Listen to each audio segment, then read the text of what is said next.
She was once the fastest ocean liner at sea. The RMS Queen Mary held the coveted title of the Blue Riband for 14 years after capturing it in August of 1938. She not only won that title against her fierce French competitor, but in doing so, she regained Britain's pride. The Grand Monarch of the Sea would eventually lose that title to the SS United States in 1952. Here now is the story which recounts the fantastic race to capture the Blue Riband.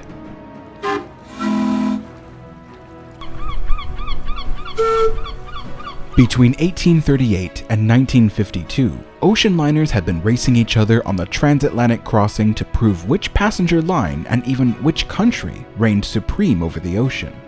But there was also a profitable advantage to proving who was the fastest.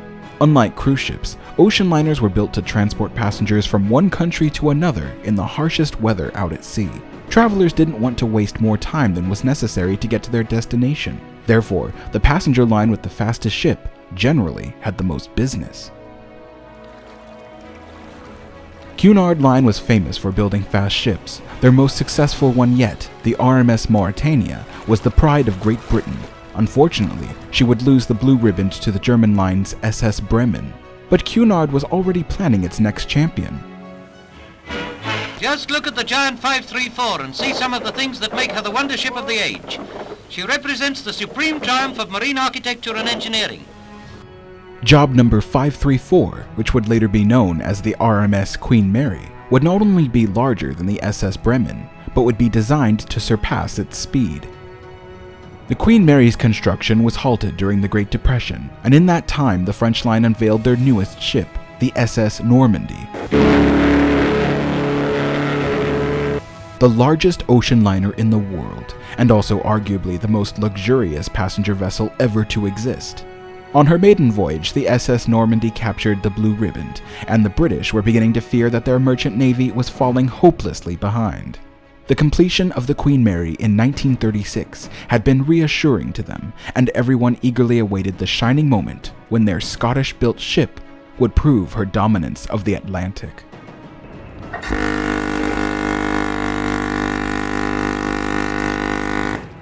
In April of 1936, the Queen Mary underwent speed trials ahead of her maiden voyage. It was during this testing that she reached her fastest achievable speed of 32.84 knots.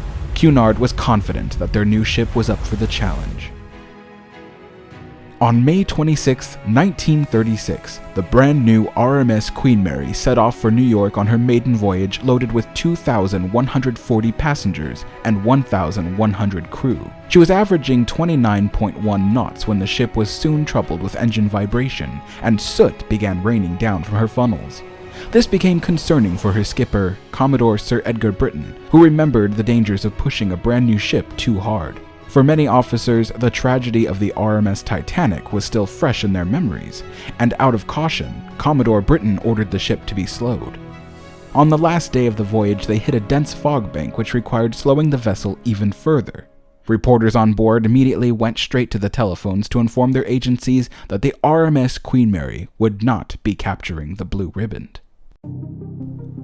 After the Mary's third eastbound voyage to Southampton, she was dry docked for 9 days to correct issues with her turbine, which Cunard had hoped would solve the issue of her vibration. On her next westbound voyage, the Queen Mary claimed a faster speed than the Normandy, but the timing was so close that it was disputed. She may not have been the fastest, but her fully booked accommodations showed that she was far more superior than her French competitor. In fact, the Queen Mary was carrying more passengers across the Atlantic than any other ship at sea. Cunard, however, wanted the Blue Riband. The fact that the French still held the title of the fastest ocean liner was a great blow to British pride. The Cunard Queen may have been privately owned, but she was seen as a representation of Great Britain. There was political and social pressure put on Cunard to win back the ribbon. The British press accused Commodore Britton of being overly cautious and not letting the Queen Mary run full out. The public had spoken. On August 19, 1936, the Queen set out for New York and arrived on the 23rd, logging a voyage of 4 days, 7 hours and 12 minutes. She captured the Blue Riband from the SS Normandy. But it didn't end there. This was the beginning of the famous competitive rivalry between both ships. The Normandie also faced the same issues of upholding France's national pride. She tried to win the ribbon back with her next voyages, but was unsuccessful. The press watched eagerly with each voyage to see if she would beat the Queen's record, but each time, they were disappointed. Eventually, the French line put her in dry dock to replace her propellers with more efficient ones, and this allowed the Normandie to take back the speed record soon after. Again, the RMS Queen Mary tried to win back her title, but malfunctions prevented her from competing. Between January and February of 1937, she went into dry dock at Southampton, having $500,000 spent on repairing her leaky condensers, trying to eliminate vibration, and correcting her now infamous tendency to roll in rough seas. Finally, she was ready to sail again, this time under the command of her new skipper, Commodore Robert Irving. He was determined to settle the Blue Riband controversy. He wasn't the kind of man to let anything stop him from achieving his goals. One way or another, he would win back the ribbon. However, the extensive work during dry dock still hadn't resolved the Queen Mary's malfunctions. By April of 1937, the ship was once again taken to dry dock, this time to replace her large 35-ton propellers with more efficient ones. Cunard had hoped the new screws would eliminate the ship's vibration, while Commodore Irving had hoped that they would win her the ribbon. But while the new propellers allowed the ship to run more economically, she was still beset with vibration issues. To the chagrin of her master, the Queen would need yet another dry docking in July of 1938 to finally resolve the issues. When the repairs were over, she was loaded up with passengers at Southampton, and then the ship set sail for New York. Gradually, the Commodore ordered more power from the engines, increasing her speed as she plowed into deeper waters, and soon she was splitting the ocean with the sharp prow of her steel hull. The RMS Queen Mary sailed into New York on August 7, 1938. The duration of the trip was only 3 days, 21 hours, and 48 minutes. She had beaten the Normandie yet again. And it didn't end there. She also broke the eastbound record as well, averaging 31.69 knots, a speed which her competitor would never exceed. Commodore Robert Irving grinned proudly. The RMS Queen Mary had successfully wrested the coveted Blue Riband from the Ss Normandy for the last time.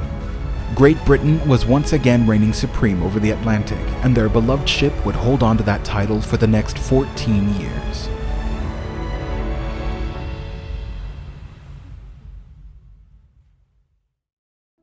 July 6, 1952 was a day to celebrate. The brand new American superliner, the SS United States, set sail on her maiden voyage to Southampton, commanded by Commodore Harry Manning. As she caught up to the Queen Mary, Captain Gratridge announced over the loudspeakers, "The United States on her maiden voyage is passing to our starboard." Most of the passengers aboard the Queen Mary were American, and they all rushed to get a good look at the sleek new ship slicing through the swells. Captain Gratridge ordered Queen Mary's colors dipped, and to sound her horn.